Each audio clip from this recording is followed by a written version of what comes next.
दोस्तों आज की डेट में सैमसंग नाम से कौन वाकिफ नहीं है। इस कंपनी के प्रोडक्ट आपको पूरी दुनिया में कहीं से भी मिल जाते हैं क्योंकि सैमसंग एक बहुत मशहूर टेक कंपनी है। लेकिन दोस्तों क्या आपको पता है कि सैमसंग कितनी बड़ी कंपनी है या सैमसंग से जुड़े हुए इंटरेस्टिंग फैक्ट्स के बारे में आपको पता है? तो अगर आपको नहीं पता और आप जानना चाहते हैं तो ये वीडियो एंड तक देखते रहिए क्योंकि आज इस वीडियो में मैं आपसे सैमसंग के ही कुछ इंटरेस्टिंग फैक्ट्स के बारे में बात करने वाला हूं। अस्सलाम वालेकुम दोस्तों, मेरा नाम है काशिफ और आप देख रहे हैं टेक इन्फो EDU। चलिए शुरू करते हैं।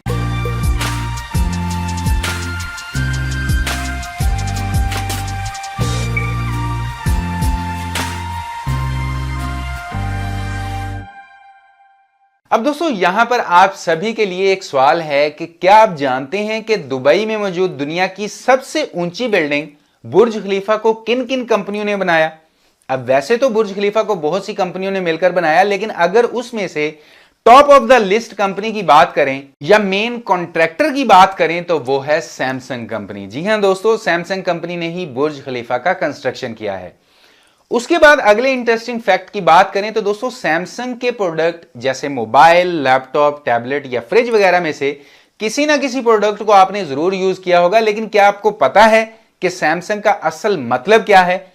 क्योंकि हम सभी यही सोचते हैं कि सैमसंग एक इंग्लिश का वर्ड है, लेकिन यह सच नहीं है क्योंकि सैमसंग एक कोरियन वर्ड है जो दो अलग अलग वर्ड से मिलकर बना है, सैम और संग, जिसमें सैम का मतलब है तीन और संग का मतलब है स्टार। तो इसके बारे में बहुत ही कम लोग जानते हैं क्योंकि सैमसंग का 1940 से लेकर 1950 के आसपास यही लोगो था जिसमें 3 स्टार बने हुए थे। दोस्तों उसके बाद अगला इंटरेस्टिंग फैक्ट है कि सैमसंग आज की डेट में दुनिया की टॉप मल्टीनेशनल कंपनियों में से एक कंपनी है। लेकिन क्या आप जानते हैं कि यह कंपनी किसकी थी और कब बनी? तो शायद आप इसके बारे में नहीं जानते होंगे। तो दोस्तों 1938 में ली चुल नामी एक आदमी ने कोरिया में एक ट्रेडिंग कंपनी बनाई जिसका नाम रखा गया सैमसंग, और उस कंपनी में सिर्फ उस वक्त 40 लोग काम करते थे।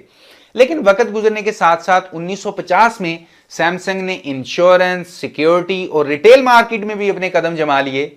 लेकिन दोस्तों आपको सुनकर हैरानी होगी कि 1938 में ली चुल ने सब्जियां और नूडल्स बेचने का काम शुरू किया था। लेकिन अगर हम आज सैमसंग कंपनी की बात करें तो सैमसंग कंपनी में 3.5 लाख स्टाफ से भी ज्यादा स्टाफ है जो पूरी दुनिया में काम करता है। फिर 1950 से आगे की बात करें तो 1960 में सैमसंग इलेक्ट्रॉनिक मार्केट में भी आ चुकी थी और उस वक्त सैमसंग का पहला प्रोडक्ट एक ब्लैक एंड व्हाइट टीवी था। फिर वक्त गुजरता गया और 1990 तक सैमसंग कंपनी एक इंटरनेशनल कंपनी बन चुकी थी क्योंकि सैमसंग ने 1970 में कंप्यूटर बनाना भी स्टार्ट कर दिया था। और इसी वजह से आज 2018 में हम सैमसंग को एक इलेक्ट्रॉनिक कंपनी के रूप में ही जानते हैं। तो दोस्तों आप खुद सोच सकते हैं कि सब्जियां और नूडल से स्टार्ट होने वाली कंपनी आज कितनी बड़ी कंपनी बन चुकी है।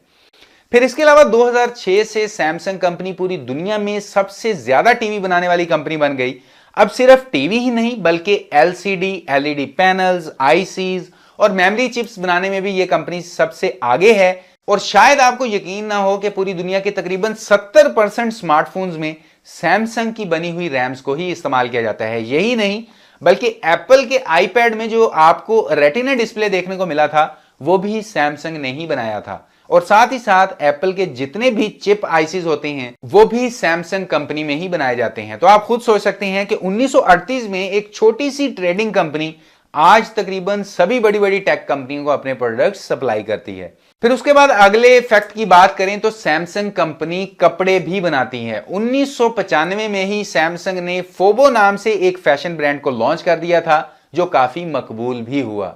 इसके अलावा दोस्तों सैमसंग 80 तरह के अलग अलग बिजनेसेस करता है, जैसे कि Samsung engineering and construction, Samsung trading and investment, Samsung industries, Samsung electronics and mechanics, Samsung mobile display company, Samsung life insurance, Samsung chemical, Samsung medical वगैरह वगैरह। इसके अलावा सैमसंग का होटल और रिजॉर्ट्स का भी बिजनेस है। तो यही नहीं, सैमसंग मिलिट्री में यूज होने वाले आलात और टैंक्स भी तैयार करती है। अब आपको यह सुनकर हैरानी हुई है तो सैमसंग टैंक्स के अलावा समुद्रों में सफर करने वाले बहरी बेड़े भी तैयार करती है। फिर इसके अलावा सैमसंग का अपना एक थीम पार्क कोरिया का सबसे बड़ा पार्क है जिसमें एक जू यानी चिड़ियाघर भी है। सैमसंग कंपनी अब एक बहुत बड़ा ब्रांड बन चुकी है और वो हर एक सेकंड में $4,500 कमाती है, जिसे हम पाकिस्तानी रुपए में कन्वर्ट करें तो तकरीबन 5 लाख रुपए बनते हैं जो सैमसंग एक सेकंड में कमाती है। तो दोस्तों आप देख सकते हैं कि सैमसंग ने कितने छोटे लेवल से स्टार्ट किया और आज ये कंपनी किस मुकाम पर खड़ी है। तो बस दोस्तों यही थे सैमसंग के बारे में कुछ इंटरेस्टिंग फैक्ट्स, और मुझे उम्मीद है कि आज की ये वीडियो आपके नॉलेज में काफी इजाफा करेगी और वीडियो आपको काफी पसंद भी आई होगी। अगर वीडियो पसंद आई हो तो लाइक जरूर कर दीजिए, अपने दोस्तों के साथ शेयर भी कर दीजिए, और अगर आप अपने इस चैनल पर नए आ गए हैं तो हो सके तो चैनल को सब्सक्राइब कर लीजिए, क्योंकि मैं आप सभी दोस्तों के लिए ऐसी ही मोबाइल, कंप्यूटर, टेक्नोलॉजी से रिलेटेड वीडियोस लेकर आता रहता हूं। तो अभी के लिए इस वीडियो में इतना ही, नेक्स्ट वीडियो में इंशाल्लाह मुलाकात होगी। अपना ख्याल रखिएगा, अल्लाह हाफिज।